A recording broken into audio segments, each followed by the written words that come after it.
Hi යාළුවනේ කොහොමද ඉතින් ඔයාලට ආදරෙන් පිළිගන්නවා මගේ YouTube channel එකට. ඉතින් මේ ඔයාලට පේන්නේ මගේ ගෙදර. අපේ ගෙදර ඔයාලා බලලා ඇති මොකද වුනේ කියලා. ඉතින් මොකද වුනේ කියන්නේ ඇත්තටම කියනවා නම් මේක වාස්තු විද්‍යාව අනුව වාස්තු විද්‍යාඥයෙක් ගෙනල්ලා අපි බැලුවා. එතකොට මේකේ පොඩි තුස් වගයක් තියෙනවා. මෙන්න මේ වගේ පොඩි වෙනස්කම් ටිකක් කරන්න සිද්ධ වෙනවා කිව්වා. ඇත්තටම කිව්වොත් අපිටත් ගෙදර පොඩ්ඩක් ලොකු කරගන්නත් උවමනාව තිබ්බා. ඉතින් ඒවා ඔක්කොම හේතු කරගෙන ඉතින් අපි එහෙම බලලා මෙන්න මේක මෙහෙම වෙනස් කරගන්න හිතුවා. ඉතින් ඔයාලටත් පෙන්වන්නම් කොහොමද මේක වෙනස් වුනේ කියලා. ඉතින් මෙන්න මේ වගේ ලොකු වෙනස්කම් වගේක් කරන්න අපිට සිද්ධ වුණා. ඉතින් ඔයාලත් මේ වාස්තු විද්‍යාව පිළිගන්නවා හෝ නැත. හැබැයි මම නම් කියන්නේ මේකේ 50% හැමදේම අපි ගන්න ඕනේ. නේද? වාස්තු විද්‍යාව එක පිළිගත්තා කියලා අපිට වරදක් වෙන්නේ නැහනේ. හොඳක් වෙනවා. මේ මිසක් නේද? ඉතින් මෙන්න මේ වගේ ලොකු වෙනස්කම් ටිකක් කළා. මෙතන විත්තිය කැඩෙනවා අපේ සාලේ කොටසේ. එළියෙන් අපි කොටසක් එකතු කරන්න උනා.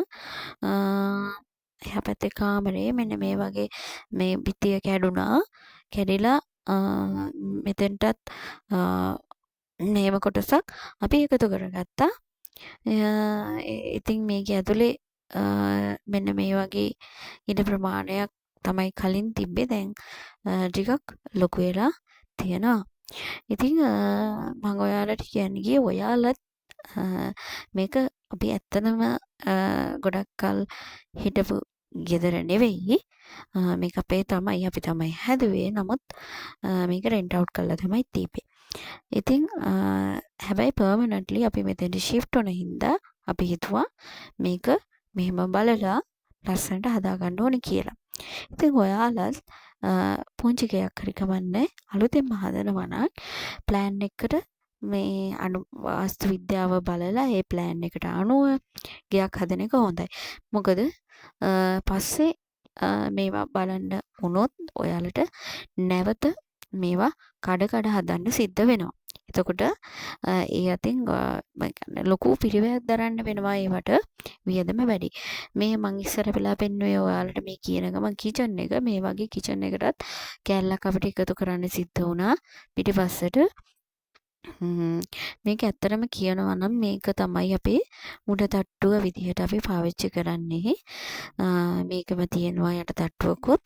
ඉතින් හැබැයි මේක තමයි අපිට වැඩි පාවිච්චි වෙන්නේ හින්දා අපි මේක කිචන් එක විදිහට වෙනස් කරගත්තා. මොකද උදේට නැත්තම් වැඩ කරගන්න අමාරුයි. ඉතින් බබාලා එහෙම ඉන්නකොට නේද? එතකොට උඩට පල්ලෙහාට යන්න අමාරුයි. ඉතින් මේක මේ ඒරියා එක අපි හරියට මේ වාස්තු විද්‍යාව අනුව බලලා ඒ විදිහට අපි මේක ලොකු කරගත්තා. ඉතින් ඔයාලටත් මේ වගේ දේවල් වැදගත් වෙයි කියලා හිතෙනවා. ඉතින් ඇත්තටම මේ අපි ගයක් හදන්න යනවට වඩා මේ කඩලා හදන ඒ වගේ වියදම වැඩි. මොකද කඩන එකෙත් අපිට පාඩුවක් සිද්ධ වෙනවනේ. ඒක කලින් අපි පිරිවෙයක් දරලානේ ඔක හදන්නේ. ඉතින් ඒවා කඩලා ආය හදනවා කියන්නේ වියදම් දෙකක්. ඉතින් ඔයාලා මේ වැඩේ කරන්න එපා. මුලින්ම බලලා ලස්සනට ඒක හදා ගන්න. තව ඔයාලට උපදෙසක් දෙන්නම්. ඔයාලා ලී වලින් වහල එහෙම ගහන්න ඉන්නවා නම් මම නම් කියන්නේ ඒක මේ කියන්නේ වියදම් දෙක තුනක් අපිට දරන්න සිද්ධ වෙන වැඩක්. ඔයාලා පුළුවන් තරම් යකඩෙන් වගේ වහලේ ගහන්න පුරුදු වෙන්න. ඉතින් මේ ඔයාලට පේන්නේ මම අර අලුතෙන් එකතු කරා ගියපු කෑල්ලේ කොහොමද ඇතුළ තත්ත්වය කියලා මේ රූම් එකක් මෙතන ලිවිං ඒරියා එකක් තියෙනවා. එතකොට ඒකට කොටසක් තව එකතු කරගත්තා. ඉතින් ඒ විදිහට මේ ටික ඔන්නෝම එකතන හරිම මේකේ මාර ඩස්ට් එක මෙතන අපිට මෙතන තියෙන ඩයිනින් ඒරියා එකක් වගේ. එතකොට මෙතන ඩෝ වින්ඩෝ එකක් අපිට එනවා. මෙන්න මේක තමයි කිචන් එක. ඇතුලෙන් බලපුවාම මෙන්න මේ විදිහට තමයි පේන්නේ. ඉතින් මේ ඒරියා එකත් ඉතින් ඔහොම මෙහෙම බලපුවාම මේ වගේ කොටසක් අපි එකතු කරා.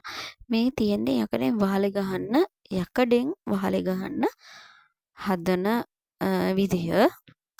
ඉතින් මේ කිචන් එක පැත්තට අපි යකඩෙන් වහලෙ ගහන්න තමයි තීරණය කරේ. ඉතින් මොකද ඒක පර්මනන්ට්ලි අපිට ඇත්තටම මේ ගොඩක් තියෙනවා. අනික මේක නීට්. හරි ලස්සනයි. එහෙම ගැහුවාම මොකද යටින් අපි කොහොමත් ඔකට සෙවිලිමක් මේ හයි කරනවා. හරිම දූවිලි හැම තැනම දූවිලි තියෙනවා. ඉතින් අපිට මේකට සති දෙකක කාලයක් ගියා ඇත්තටම කඩලා නැවත පිළිසකර කරන්න. ඉතින් මම නැවත හදලා මේක කොහොමද හැදුනේ කියලා ලස්සනට හැදිලා තියෙනකොටත් ඔයාලට මේකේ ටුවර් එකක් ගේන්නම්. ඉතින් ඔයාලට මේ පොඩි අදහසක් ගන්න තමයි මේක මම දැම්මේ. ඉතින් මෙන්න මේ වගේ තමයි හැදුනාට පස්සේ ආවේ. ඉතින් ලොකු ඒරියා එකක් අපිට ආවා. ඉතින් ඇත්තටම මාර වටිනවා මේ වගේ මේ දෙයක් කරගන්න එක අපිට. මේ වගේ ලස්සන view එකක් මෙතන තියෙනවා. ඇත්තටම හරිම මේ නිස්කලංකයි මේ පැත්ත නම් බලපුවාම. මේ ආච් කියන දේවලුත් අපි වෙනස් කරන්න හිතාගෙන ඉන්නවා. මම ඔයාලට ෆුල් වීඩියෝ එකක් ගෙන්නම් ඊළඟ වීඩියෝ එකේ මේක කොහොමද නිම කරලා උගන්නාට පස්සේ තියෙන තත්ත්වය ගැන. හරි සබ්ස්ක්‍රයිබ් කරලා තියාගන්න. මොකද මේක ඔයාලට ගොඩක් ලොකු වැඩකමක් එයි. ඔයාලට මේකේ වාස්තු විද්‍යාව බලපු එක්කෙනා කන්ටැක්ට් කරගන්න ඕන නම් මට කමෙන්ට් එකක් දාන්න. නුවර ප්‍රදේශයේ එතකොට මම කියන්න එයාගේ විස්තර. ඉතින් මෙන්න මේ වගේ තමයි කුස්සිය ඇතුළ මේ ආවේ. ඉතින් ඔයාලට පොඩි අදහසක් එන්න තියෙනම් ගිහින් එන්නම් ඊළඟ වීඩියෝ එකකින් හමු වෙමු. ඔක්කොටම බුදු සරණයි.